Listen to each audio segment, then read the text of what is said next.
Hello Jain प्यारे दोस्तों, तो कैसे हैं आप सब। आशा करते हैं बहुत ही अच्छे होंगे। तो आज हम क्या देखने वाले हैं, यूजी सेमेस्टर 1 एग्जामिनेशन एसी हिंदी का पेपर देखने वाले हैं। तो चलिए देखते हैं। आप लोग का फुल मार्क्स 50 रहेगा। इसी प्रकार क्वेश्चन आंसर पैटर्न रहेगा। 50 मार्क्स रहेगा, जिसमें पासिंग मार्क्स कितना है, 20 मार्क्स। यानी 50 में 20 लाना है आप लोगों को। और टाइमिंग 1.5 आवर्स मिलेगा। यहाँ देख सकते हैं 50 क्वेश्चन आप लोग के। तो पहला क्वेश्चन है, पल्लवन का शाब्दिक अर्थ क्या है। तो पल्लवन का शाब्दिक अर्थ क्या है। पल्लवन मतलब क्या होता है, आपको कोई वाक्य या श्रुति या कोई श्लोक दे दिया जाए, उसी को आपको विस्तार रूप में लिखना है। या आपको कोई संक्षेप में कोई कहानी दे दिया शॉर्ट में, और इसी को विस्तार करके लिखना क्या कहलाता है, तो पल्लवन कहलाता है। तो इसका आंसर क्या हो जाएगा, विस्तार। पल्लवन मतलब क्या होता है, कोई भी आप लोग को शॉर्ट शॉर्ट नोटिस या शॉर्ट कहानी या शॉर्ट कविता दे दिया है, उसी को विस्तार में अर्थ समझाना है, वही मीनिंग रखना है, जिसमें मूल भाव यानी सेव रहे। जो भाव दिया है वही भाव सेव रहे। जैसे कि आप लोग को कोई कह सकते हैं कोई कविता दे दिया जाए, और कविता संक्षेप में रहता है, तो क्या होता है, उसी को आप लोग को एकदम विस्तार करके लिखना है ताकि समझ आ जाए, और उदाहरण के साथ लिखना है। इसी को पल्लवन कहा जाता है। तो दूसरा नंबर क्वेश्चन है, एक अच्छे संक्षेपण की विशेषता नहीं है। तो संक्षेपण मतलब क्या होता है, आपको एक बड़ा कहानी दे दिया जाएगा, बड़ा कहानी या कह सकते हैं बड़ा कहानी दिया जाए, और क्या करेगा उसमें आप लोग को, उसमें जो मूल भाव है, जो भी लिखा रहेगा, कुछ भी यहाँ लिखा हो रहेगा, वो सब आप लोग को छोटा करके लिख देना है।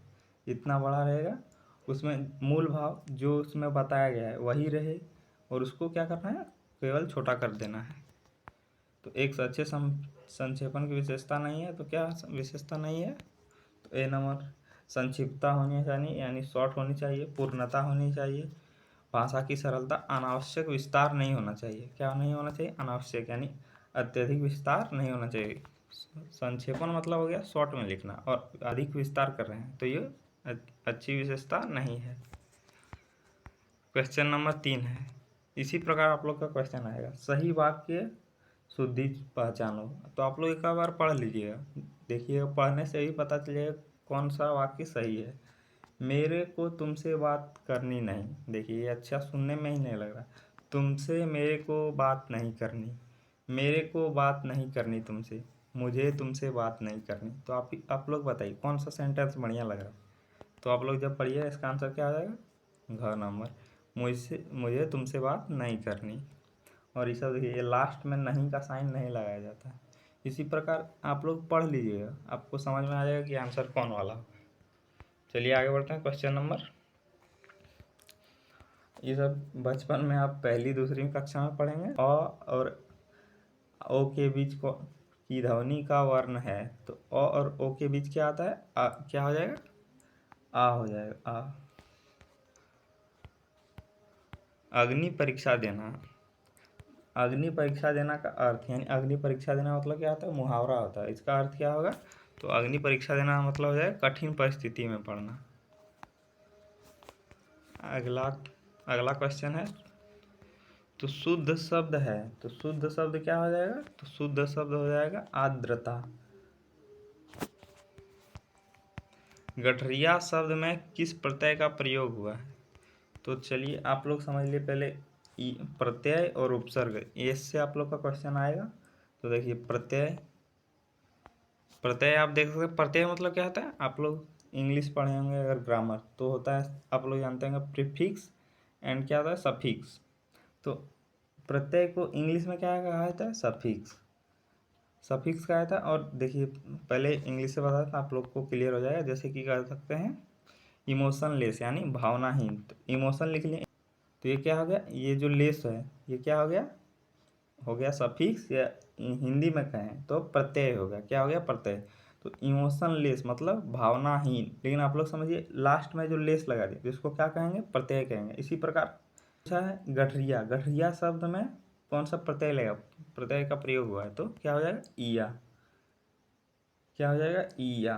अगर रिया, जैसे कि रिया आप लोग बोलेंगे रिया क्यों नहीं होगा, तो जब भी लगाया जाएगा तो अ आ वाला वर्ड लगाया जाएगा।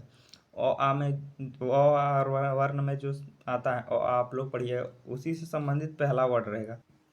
और आ में जितने भी शब्द हैं उसको पहले प्रयोग किया जाएगा, तभी गठरिया शब्द का जो प्रत्यय लगेगा उसी का उपयोग होगा, जैसे कि आप लोग को बताएं। चलिए आगे बढ़ते हैं। अब प्रत्यय अगला क्वेश्चन होगा, वह सोमवार को आएगी, तो वाक्य में कारक है।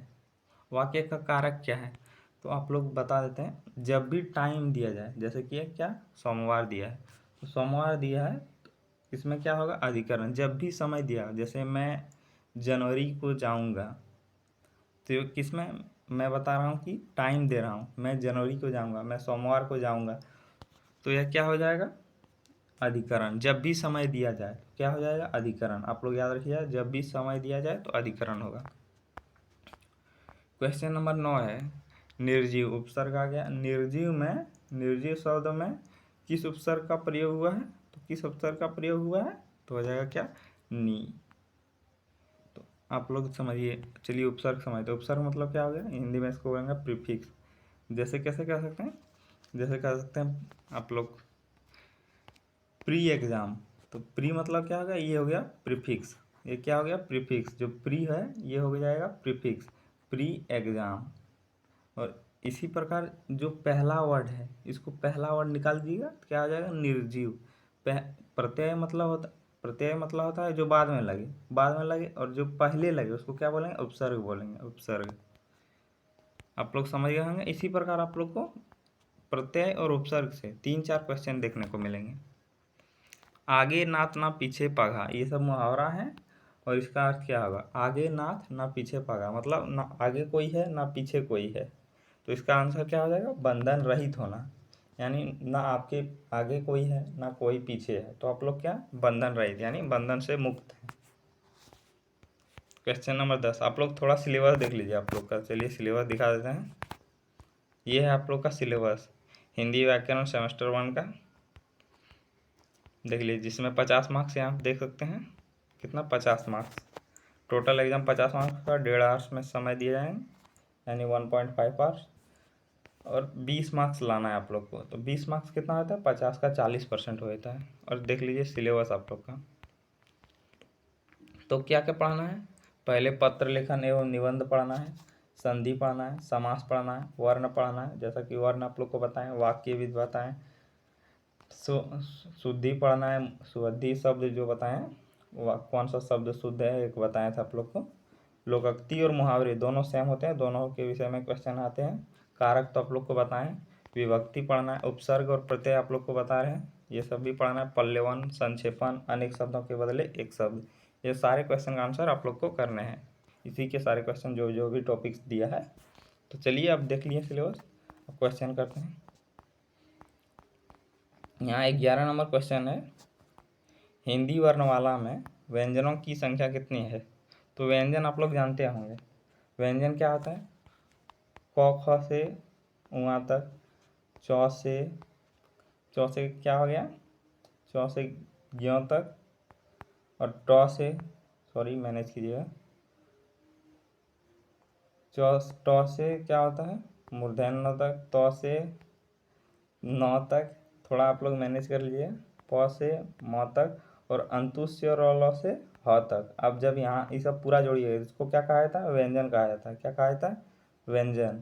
तो ये सब जोड़िए कितना होता है 33 हो जाएगा इसका आंसर। तो वर्णमाला में व्यंजनों की संख्या कितनी होती है तो 33 होती है।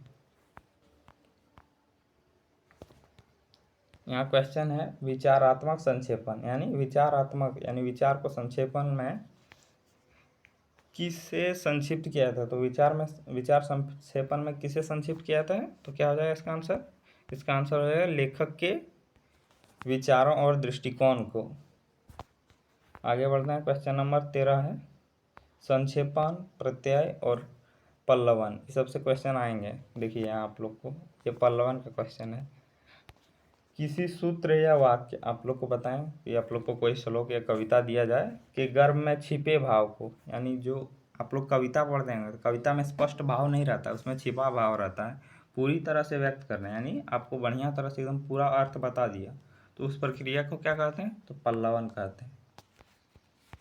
क्वेश्चन नंबर 14 है, लाल पीला होना का अर्थ है। तो लाल पीला होना का अर्थ क्या हो जाएगा? क्रोध करना। अगर बचपन में आप लोग देखेंगे मोटू पतलू, तो अगर मोटू को जब भी क्रोध आता था क्या होता था? लाल हो जाता था। तो इससे आप रिलेट कर सकते हैं।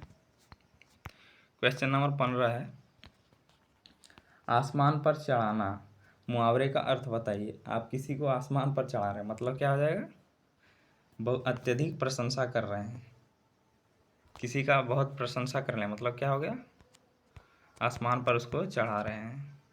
गेरुआ, ये सब आप लोग को बताएं। गेरुआ शब्द में किस प्रत्यय का प्रयोग हुआ है? प्रत्यय मतलब क्या हो जाएगा? जो लास्ट में हुआ है। तो देखिए आप लोग को क्या लगाना है? लास्ट में अ आ में जो भी शब्द आता है वो लगाना है, पहला अक्षर और लास्ट वाला जो होगा।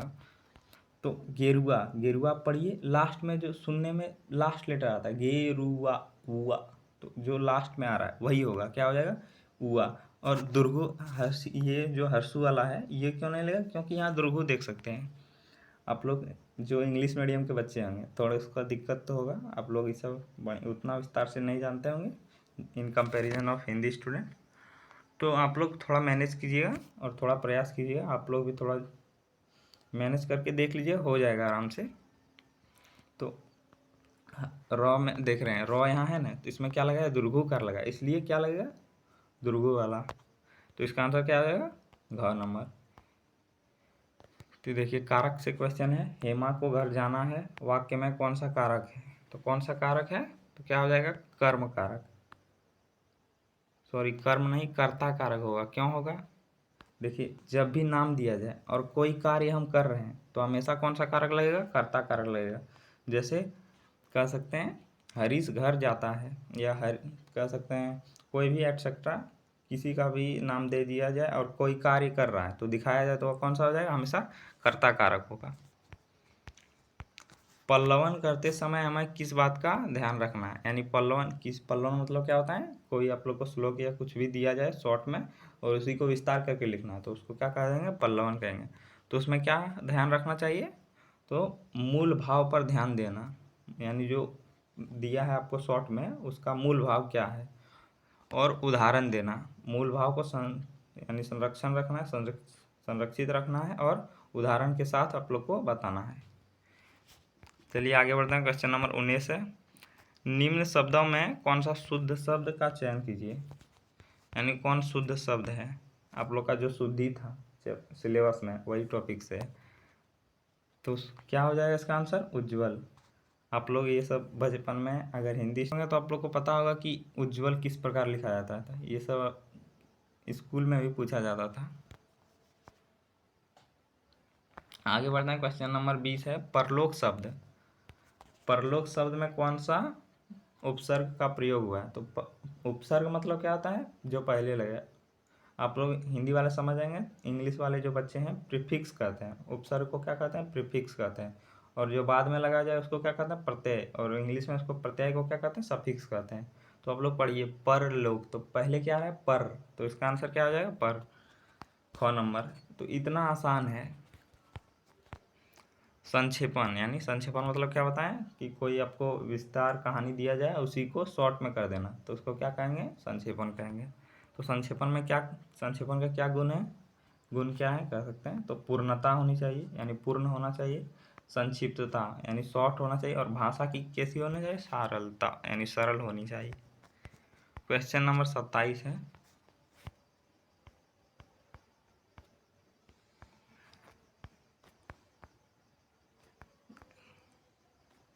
हाँ यहाँ क्वेश्चन यही क्वेश्चन था 22 नंबर, सॉरी। आँख का अंधा गांठ का पूरा, लोकंक्ति। तो आप लोग का सिलेबस भी देखे थे, लोकंक्ति है। लोकंक्ति का सही अर्थ होगा, तो लोकंक्ति का सही अर्थ क्या होगा? आँख का अंधा यानी अंधा होना, और गांठ का पूरा मतलब, गांठ मतलब पैसों से पूरा, तो क्या हो जाएगा? मूर्खधनी। क्या हो जाएगा इसका आंसर? मूर्खधनी। यानी आप लोग इमेजिन कीजिएगा ना, तो फिक्स है, आप लोग आंसर निकाल लीजिएगा अपने से। आँख का अंधा, आँख का अंधा मतलब क्या है? अंधा होना। और गांठ का पूरा मतलब, गांठ मतलब क्या होगा? गांठ से रिलेटेड कर रहा है, रिलेट कर रहा है किसको? धन को। क्या आ जाएगा? मूर्ख धनी। वास्तविक शब्द, तो आप लोग पढ़िए वास्तविक शब्द में किस प्रत्यय, प्रत्यय मतलब लास्ट में, तो वास्तविक, विक, इक, लास्ट में क्या है? इक। तो इसका आंसर क्या आ जाएगा? इक होगा। आप लोग को क्या बोले, स्वर अ आ में जो भी आता है उसका प्रयोग करना है। क्वेश्चन नंबर 24 है, हंसुए के ब्याह में खुरपी का गीत का अर्थ है। तो हंसुए मतलब क्या होता है, आप लोग अगर गांव में रहते होंगे तो आप लोग को पता होगा। हंसुआ मतलब क्या होता है, कैंची जिससे धान काटा जाता है, धान या गेहूँ कुछ भी काटा जाता है तो उसको क्या कहते हैं, हंसुआ, जो इस प्रकार का होता है और यहाँ एक डंडा होता है।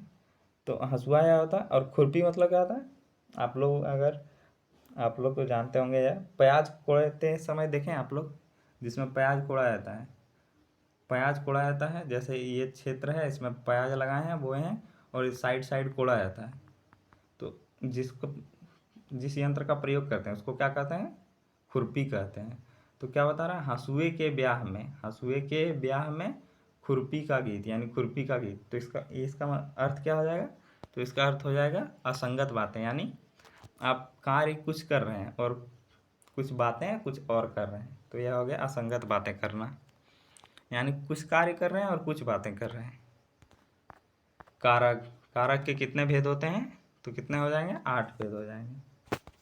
ये सब के रिलेटेड अगला बार जब एमसीक्यू दूंगा तो सबसे जितने भी टॉपिक हैं उन सबसे कवर करा के और आप लोग को बता भी दूंगा कारक और कारक के चिन्ह क्या होते हैं, विभक्ति चिन्ह। आयुषी पढ़ती है, इस वाक्य में कौन सा कारक है, तो इसका आंसर क्या आ जाएगा, आप लोग को बताएं। जब भी दिया जाए, कोई कार्य किया जाए, जैसे कि आयुषी पढ़ती है, तो यहाँ बता रहा है क्या कर रहा है, तो यह हो जाएगा कर्ता।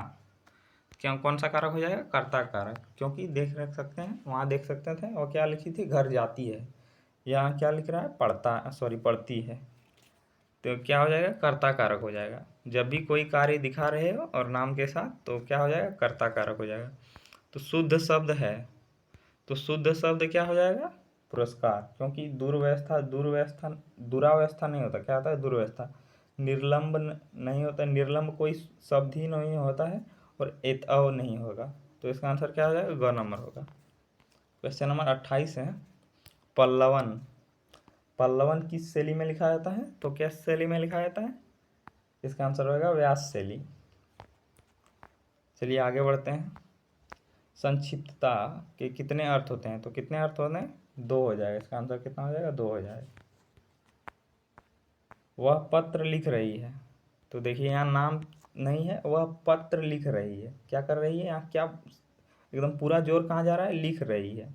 तो वाक्य में रेखांकित अंश में कारक है, तो एकदम पूरा जोर जा रही है, वह पत्र लिख रही है, पत्र लिख रही, तो यह कौन सा हो जाएगा, कर्म हो जाएगा, क्योंकि इसमें जोर दिया गया है लिखने पर।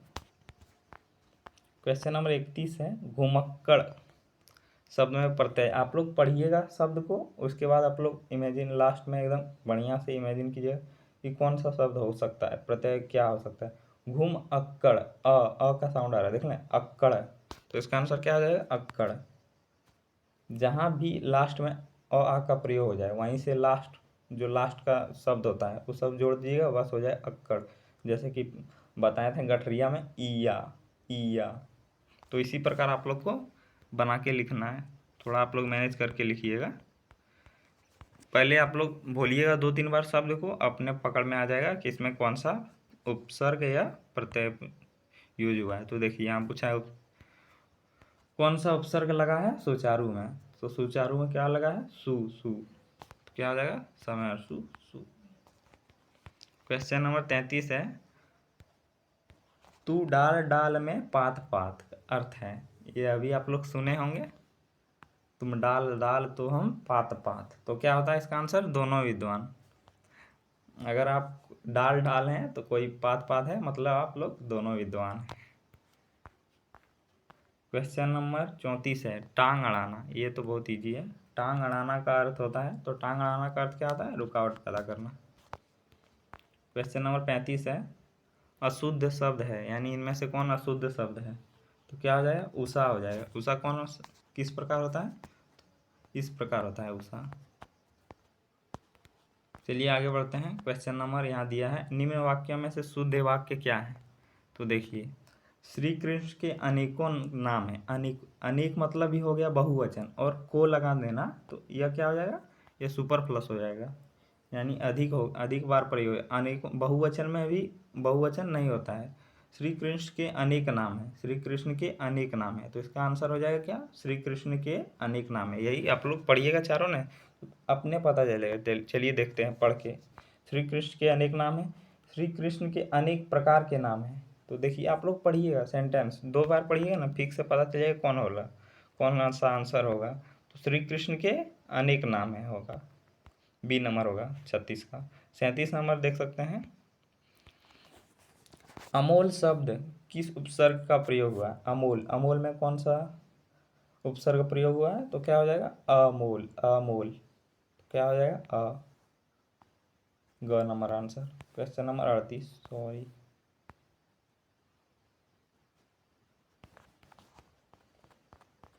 38 हो गया। आम के आम गुठलियों के दाम, तो आप लोग ये अभी मुहावरा सुने होंगे, आम के आम गुठलियों के दाम। तो इसका अर्थ क्या होता है, दोहरा लाभ कमाना, मतलब आम के भी पैसे ले रहे हैं और गुठलियों के भी दाम ले रहे हैं, मतलब दोहरा लाभ कमाना। ननिहाल, ननिहाल शब्द में किस प्रत्यय का प्रयोग हुआ, प्रत्यय, तो किस प्रत्यय, ननिहाल, पढ़िए ननिहाल, क्या हो जाएगा इसका आंसर, इहाल, ननी अहाल, ननिहाल, इहाल। तो इसका आंसर आप लोग 2-3 बार पढ़िएगा, फिक्स है आंसर आप लोग बना लेंगे। तो जहाँ भी व्यंजन लगा जाए और आ में जो शब्द में आते हैं तो उसी के साथ हमेशा बनेगा इहाल। 1-2 शब्द यानी क्या बोल सकते हैं, एक्सेप्शन यानी अपवाद रहता है। क्वेश्चन नंबर है 40, समाचार शब्द में किन किन उपसर्गों का प्रयोग हुआ है। तो समाचार में किन किन शब्दों का प्रयोग हुआ है, सॉरी उपसर्ग। तो देखिए समाचार पढ़िए, समा अचार, क्या होता है, समा जोड़ अचार। तो समा में बताना है कौन सा उपसर्ग का प्रयोग हुआ है, तो और समा कैसे बनेगा, समा जो बनेगा तो किस प्रकार, संधि यहाँ बताना है, संधि। तो स में म लग जाएगा और जो आकार देख रहे हैं इसके लिए क्या प्रयोग होता है, आ। तो इसका आंसर क्या आ जाएगा, घ नंबर। टस से मस ना होना, तो इसका अर्थ क्या हो जाएगा, टस से मस ना होना, अपनी बातों से नहीं हटना। चलिए आगे बढ़ते हैं। क्वेश्चन नंबर 42 है, इनमें से बताना है कौन सा अशुद्ध शब्द है। तो स्वास्थ्य आप लोग देख सकते हैं सही है, ध्यात्वय सही है, महात्मय यह गलत है, क्या हो जाएगा, सी नंबर गलत है। उपलक्ष्य भी देख सकते हैं आप लोग, सही है। क्वेश्चन नंबर 43 है, वर्ण के कितने भेद होते हैं। तो आप लोग जानते हैं वर्ण के कितने भेद होते हैं, 2 भेद होते हैं। कितने, कौन कौन होते हैं, स्वर वर्ण और व्यंजन वर्ण। स्वर्ण वर्ण में क ख से ह तक आता है, और व्यंजन वर्ण में क्या क्या आता है, अ आ से आता है, आप लोग पढ़े होंगे। अ आ है सही, इसी वही जो वर्ण होता है तो उसको क्या कहा जाता है, व्यंजन। किसी विस्तृत लेख के, किसी विस्तृत यानी बहुत विस्तृत, मतलब क्या है, बड़ा लेख के मुख्य विचारों को लघुत्तर आकार में, यानी जो उनके में मुख्य विचार था उनको लघुत्तर आकार में यानी छोटा आकार में प्रस्तुत करना क्या कहलाता है। तो किसी बड़ा लेख को छोटे आकार में प्रस्तुत करना क्या हो जाएगा, संक्षेपण हो जाएगा। संक्षेपण और पल्लवन से देख रहे हैं कितना क्वेश्चन आ रहा है। और प्रत्यय और उपसर्ग दोनों टॉपिक एकदम बढ़िया से कवर कीजिएगा। इनमें से कौन सा वाक्य शुद्ध है, तो आप लोग पढ़िए, अपने से एक बार पढ़िए और आप लोग बताइए कि कौन सा ऑप्शन सही होगा। तो देखिए पढ़िएगा तो अपने समझ में है। उसने मुझे खाने को बुलाया, उसने मुझे खाने को बुलाया, उसकी ससुराल जयपुर में है, रास्तों को चौड़ी करना ज़रूरी है, मेरे को उससे एक बात कहना है। तो आप लोग को कौन सा लग रहा है बढ़िया, उसकी ससुराल जयपुर में है। तो सबसे सटीक जाइएगा तो इसका आंसर क्या आ जाएगा, उसकी ससुराल जयपुर में है। सबसे बढ़िया सुनने में क्या लग रहा है, उसकी ससुराल जयपुर में है। तो इसी प्रकार आप लोग केवल सब कुछ जज कर सकते हैं बिना देखे, बिना, केवल आप लोग को 2-3 बार पढ़ लेना है बिना देखे गलत। भाषा की सबसे छोटी इकाई क्या होती है, तो भाषा की सबसे छोटी इकाई क्या होती है, वर्ण होती है। वर्ण मतलब क्या हो गया, जैसे कि कह सकते हैं क, ट, प, ये सब क्या हो गया, ये सब क्या हो गया, वर्ण हो गया। और वर्ण से भी बड़ा क्या होता है, शब्द होता है। जैसे कि कोई शब्द बना दिए कटक, जैसे कि आप लोग जानते हैं उड़ीसा में एक स्थान का नाम क्या है, कटक। तो ये क्या हो गया, ये हो गया शब्द। और सबसे छोटा क्या हो जाता है, कॉज खाली आप लिखें तो क्या हो जाएगा, ये वर्ण हो जाएगा। चलिए आगे बढ़ते हैं क्वेश्चन नंबर 47 की ओर। स्वरों की संख्या, स्वरों की संख्या कितनी होती है, तो आप लोग अ आ पढ़िएगा, और आ देखिएगा पढ़ के, उसमें कितना स्वर होता है, 12 होता है। क्वेश्चन नंबर 48 है, महात्मा गांधी का महात्मा गांधी का देश सदा आभारी रहेगा वाक्य में किस प्रकार की अशुद्धि है? तो इसका आंसर क्या आ जाएगा? पदक्रम संबंधी। तो कैसे? देखिए, महात्मा गांधी का देश सदा आभारी रहेगा, तो क्या होना चाहिए? सही क्या होना चाहिए?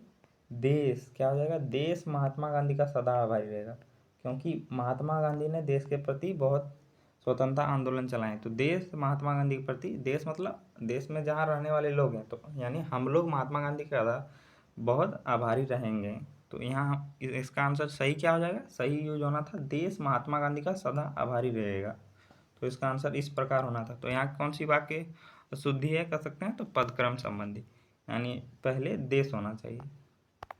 क्वेश्चन नंबर 49 है, पल्लवन में किसका विस्तार किया जाता है? तो किसी सूत्र, वाक्य या युक्ति या विवेच्य बिंदु का। और आखिरी क्वेश्चन है, क्वेश्चन नंबर 50 है, निम्न में से कौन सा शुद्ध वाक्य है? तो आप लोग पढ़िए, वह कौन को बुला रहा है? तो देखिए कितना ऑकवर्ड लग रहा है, बेढंगा कह सकते हैं। वह किसे बुला रहा था? तो यहाँ देखिए यह सेंटेंस ठीक है। उसको किसने बुला रहा था? उसको किसे बुला रहा था? देखिए ये सब शब्द पढ़ रहे हैं तो कैसा लग रहा है? उसने कौन को बुलाया? तो देख सकते हैं इसका आंसर सही क्या आ जाएगा? आप लोग पढ़िएगा, अपने से सब आंसर निकाल लीजिएगा। वह किसे बुला रहा था, सबसे शुद्ध क्या हो जाएगा? वह किसे बुला रहा था।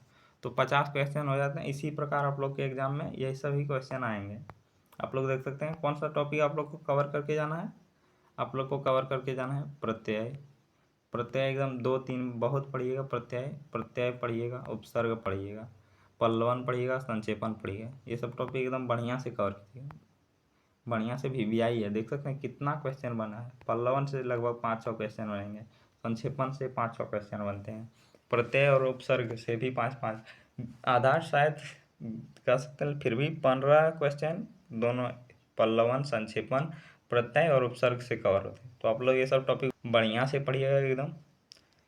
और नहीं तो मैं ही अगले वीडियो में इस टॉपिक का बढ़िया से डिस्क्राइब कर दूंगा। तो मिलते हैं अगले वीडियो में। जय हिंद।